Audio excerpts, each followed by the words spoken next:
Hi, and welcome to the on-record portion of the Rockbridge Report. I'm Henry Lozado. With me today is my guest, Ronnie Campbell, a member of the Rockbridge County Board of Supervisors. Ronnie, thank you so much for coming in today. Well, thank you for the invitation. Now, the first thing I'm going to be asking about is recently the county proposed a 2 pennies per $100 tax hike on real estate taxes to raise funding for county schools. Can you tell me a little bit more about that, what that money will go to? Actually, 1 penny goes to the school system, which equals out to about $232,000. And the other penny will be maintained by the county government itself for funding things that we have to take care of this coming year. On the school side, the school each year makes a budget request. This year they had requested 8 positions because of we are going to fund a new program they want to start. They're going to start in the 7th grade with Chromebooks for the students, and they will actually have this computer clean through their senior year. So we realized when we agreed to that there would probably be technology type of teaching positions or backup support coming with that agreement that we made several months ago. So we hope to put aside enough money for the schools to fund a position at the middle school and one at the high school for that. And then there was a couple other positions that they were looking at, like math specialist at the elementary schools. But basically, we provide the money, the school board decides how they're going to spend it. And that was our intention for the $232,000, that it be used for teaching or backup support. Right. Now, in their request, they requested over $500,000 to bring in 8 new teachers. Why only approve the $230,000? The $230,000, which would only bring in 4 new staff members. Each year when we look at, we get requests, we start about a year in advance, but by January of each year, or early February at the latest, we've received requests from everyone in the county for money. And we have to look at all of those requests and try to pick out what is a legitimate request and what is not. And with the school system, the schools actually spend over half of the tax money raised in the county. And we look at their request a little bit differently because the last couple of years, there's been some things that we questioned with the schools and we couldn't get answers to. And I personally track spending each year on the budget, and I go through and I look at monthly expenditures and see how the money's being spent. And I feel that the request from the schools, it was 2 English and 2 PE positions that we didn't really see that much. I hate to say we didn't see the need for them, but basically, if you look at these positions have been requested now for about 4 or 5 years. And I can tell you if you look at something and the need is strong enough, you'll find a way to fund it. And the schools have not done that up to this point. So when we looked this year at the positions that they were requesting, we could see the obvious need for 4 of them, based on what we had provided funding for in previous months, and we basically funded 4 positions. The thing that you have to keep in mind when you're dealing with supervisors and school board members is school board members are asking, and we have to make the decision on what we're going to tax our citizens at. And we have to balance both sides, and it's really a very difficult position to be in because you have a lot of people in your county that are on fixed incomes, they're retired, and people that just really can't afford, young couples trying to start out in a home or something. And if you keep raising their taxes on them each year, we wind up in something like they have up in the Northeast or Detroit or someplace to where your citizens just can't afford to live here. So we have to look at that, take that into consideration, and then look at our school systems and see what we have to fund so our kids get a very good education. And that's more or less the position the supervisors have to take. Well, for a lot of young families looking for a new community, the school system is a very important part of it. The salaries for teachers in Rockbridge County are below comparable districts in the area. What do you say to someone that says you need to raise salaries in order to stay competitive with them? Well, I can tell you from experience that I think it was about 1995, we lost 8 teachers out of a middle school that had 18 teachers. And these 8 people went to surrounding jurisdictions. And at the time we met with the supervisors and told them, look, we just can't afford this. And the supervisor's response, which I agreed to at the time, was that, well, we can't compare ourselves to the state. And we worked out an agreement to where that we compare Rockbridge to the surrounding 18 jurisdictions. That's counties and cities. Knowing that some of these counties, like Roanoke County, Botetourt County, Rockingham County, which is Harrisonburg City, and parts of Augusta County are going to be on the upper end of the pay scale. But you have Allegheny, Bath, and Amherst who should be toward the lower part because you have to look at what the county can actually afford to pay itself. For the last 3 years, we asked for this county comparison scale, and we got it this year. And we are slightly below the midpoint, and starting 10 and 25-year, I think, or 20-year salaries. The county, instead of being right in the middle, around 9, and some of them were like 11th, but we're not that far out of kilter. And if you look, the teachers have received their pay raises each year. The money this year alone, what no one's talking about, we agreed each teacher in the school district will get a $1,200 raise. So you got to be careful when you're looking at the school budget and remember that one part of it's operating, one part of it is staffing. And the staff, I think, has been taken care of. We do need to look at, in the next couple of years, adjusting those salaries back. And it would probably be about $1,000 increase if you look at each position. Okay. Switching gears a little bit, recently there was an issue at a joint meeting about the 911 call dispatch center, which is in Buena Vista right now.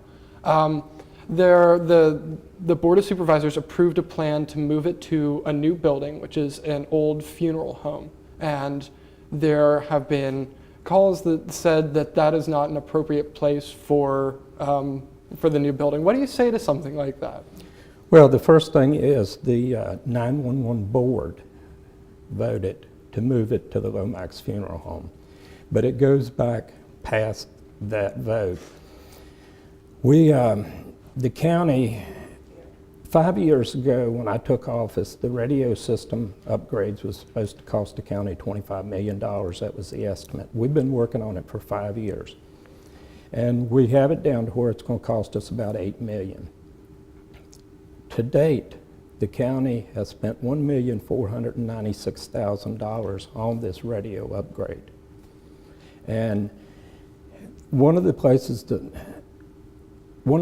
that we have done is the board decided with the 2 cities and the Board of Supervisors, everyone was in agreement that the current location is not ideal. Well, what are the problems with the current location? It's too small. It's in an area that I personally feel is in a flood zone, even though everybody will argue and tell you that it isn't. We haven't had a flood since they built the wall along the river. But if you look back over the years at the flooding in Buena Vista, the flooding, most of it came off of the mountains, not the river. So what's going to happen when we get our next major storm that creates flooding in the area? Do we have that in a location to where that it could get flooded? The other part of this is that whenever you have flooding in Buena Vista, you can't get across the river or up the river to Buena Vista. So your 911 center is in an area that can't no one access. And we have been for several years looking at some way to move it. We have looked at countless locations. We looked at the basement of the new courthouse here in town. We looked at the rescue squad here in Lexington, and nobody really liked any of those locations. So then the suggestion came up about a year ago, well, let's look at the 3 jurisdictions building one, which the county paid for the study. And the study came back at $4.5 million to build a 911 center. And the supervisor said, no, we're not spending $4.5 million on a building. We can do it better than that. Well, here about, I think it was this past October, the city manager in Buena Vista called and said, the Lomax Funeral Home is for sale. So we got together and we went and we looked at it. And both city managers, the county administrator, and the board of supervisors, who I may add are a very involved group in what we do, we all went and looked at it and we said, this would be good. Well, based on what we were told, the county put a contract on it with a $90,000 deposit. And we're moving forward with moving to the Lomax building. Well, the plans came back on how it had to be renovated, and basically they said that you have to bring it up to current day standards, which is the walls have to be filled with concrete, the roof has to be anchored, and it has to be made tornado proof, which